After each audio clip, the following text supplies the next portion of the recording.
think the issue of science and federal policymaking is one that Americans should consider when they're deciding who to vote for.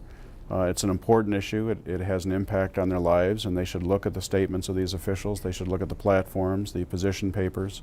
They should look at the experience and the record of candidates for office and look at how they treat science. Do they weigh it objectively?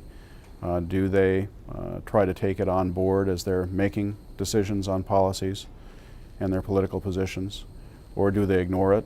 Or do they see science as just another special interest group that can be weighed in a political calculus and set aside if it's not favorable to their predetermined policy? I think these are all issues that Americans should look at carefully and consider along with other issues as they're deciding who to vote for.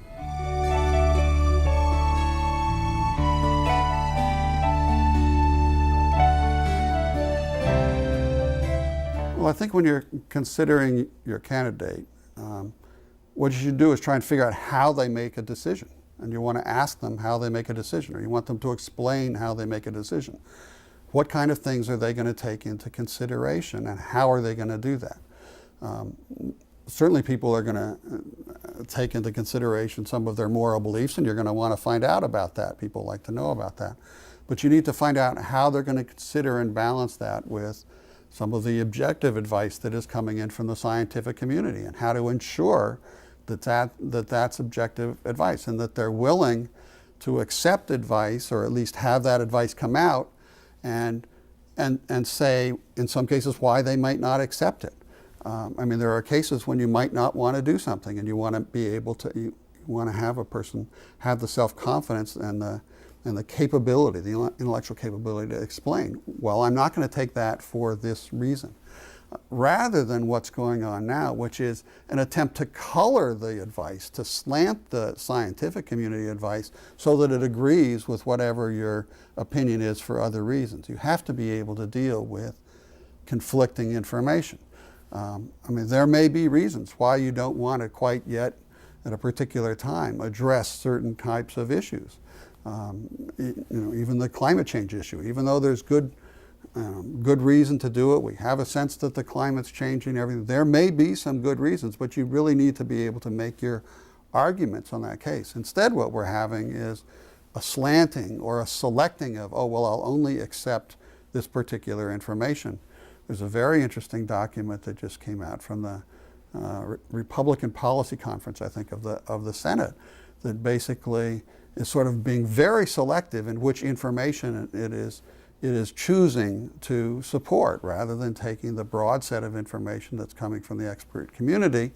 They're taking the information that came from one particular expert who raised an issue, was a legitimate issue to raise, it got addressed by the larger group, but instead of listening to how it was addressed, or to trying to find out what the argument was about, or understand the other ways of approaching that issue, that one person's view was said, oh, well, therefore that undermines the whole sort of pyramid of knowledge that has been built up.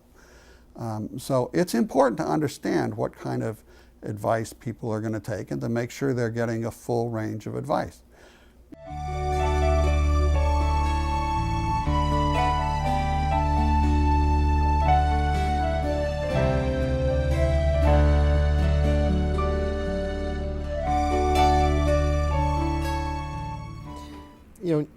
No politician running for office is going to say that they're opposed to science, or they're going to put together a biased scientific advisory committee.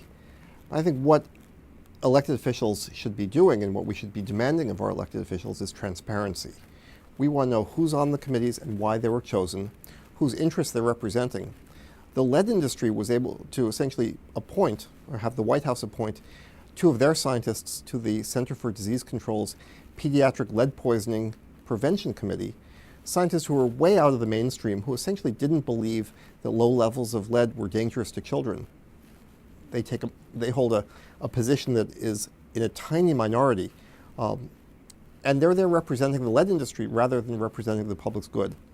So I would hope that American citizens should demand of their politicians, first, transparency, that the reason people are appointed to committees becomes clear, their affiliations becomes clear. But also, I would want political officials to say, I will listen to the scientists, and I will make my decision respecting the science. Not that the science will drive the decision, but that I want an open discussion with the American people about what the science says and what we should do about it.